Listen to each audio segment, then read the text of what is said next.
बोला बोला. हा बच्चे भाऊ, बच्चे भाऊ, जय महाराष्ट्र. जय जवान जय किसान.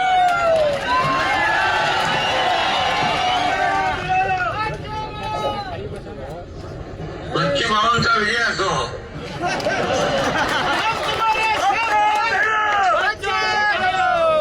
अरे बच्चे भाऊने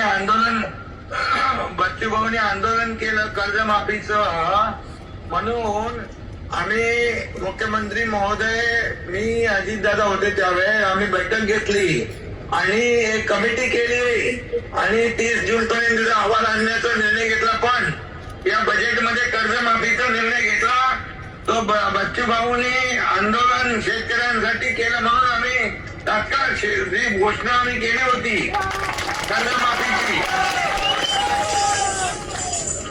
कर्जमाफीची घोषणा जी केली होती, वचन दिलं होतं निवडणूक पूर्व काळात, निवडणुकीच्या वेळेस ते आम्ही पूर्ण केलं.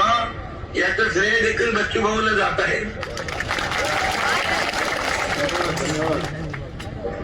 आणि बाकी आरोग्य, उद्योग, पाणी पुरवठा, आरोग्य मंत्री पण तिकडे गेले, उद्योग मंत्री पण तुमच्याकडे आहे, आणि पाणी पुरवठाचे गुलाबराव पाटील आणि काही विषय जे रोजगार हमी योजनेचे आहे ते देखील आपले मंत्री सोडवतील.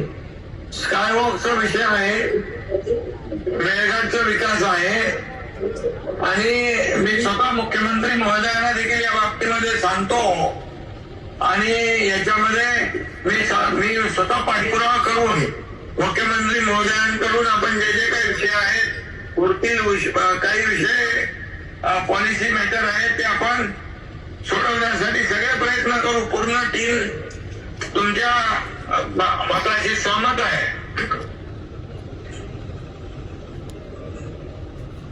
मला वाटतं सिडको पण आपल्याकडे आहे, चिखलदराचा सिडकोचा आणि स्कायवॉकचा हाय. जर आपल्या सिडकोचं काम मी करतो माझ्याकडे अधिवेशन झाल्यानंतर लगेच बैठक घेतली पाहिजे, कारण सगळे लोक पायी आलो, 250 किलोमीटर आम्ही पायी चालत आलो. आमचा तुमच्यावर विश्वास आहे. कर्जमाफीची तुमची भूमिका या शेतकऱ्याच्या डोळ्यातली आसू पुसण्याची होती, पण आता मेळघाटचे पण आसू तुम्हाला पुसावं लागेल. अशी तुम्ही मला वाटतं सगळ्यांना एकदा हमी दिली तर अधिक त्यांना थोडा. बिलकुल बघा, सरकार आहे, तुमचं सरकार आहे, शेतकऱ्याचं आहे, सर्वसामान्यांचा आहे. त्यामुळे मेळघाटचा विकास, मेळघाटला मी आरोग्य मंत्री होतो तेव्हा गेलो होतो आणि मला तिकडची जाणीव आहे त्या भागाचा विकास आपल्याला करण्याची आवश्यकता आहे. आणि एक आपण हे अधिवेशन संपलं की मुख्यमंत्र्यांच्या सोबत एक बैठक लावून टाकू आणि बाकी ज्या ज्या मंत्र्यांकडे विषय आहेत त्या मंत्र्यांकडून सोडून घेऊ. धन्यवाद. ओके धन्यवाद.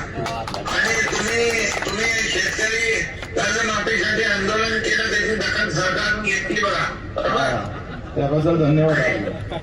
आपणही दखल घेतली त्याबद्दल धन्यवाद. आम्ही 1.5 लाख रुपये करा रेग्युलर कर्जवाल्यांचं. थोडं दबानी घेऊया. कायद्याचा पण विषय होता, पण पुढच्या बैठकीत घेऊ. पुढच्या बैठकीत घेऊ आपण. Okay, thank you.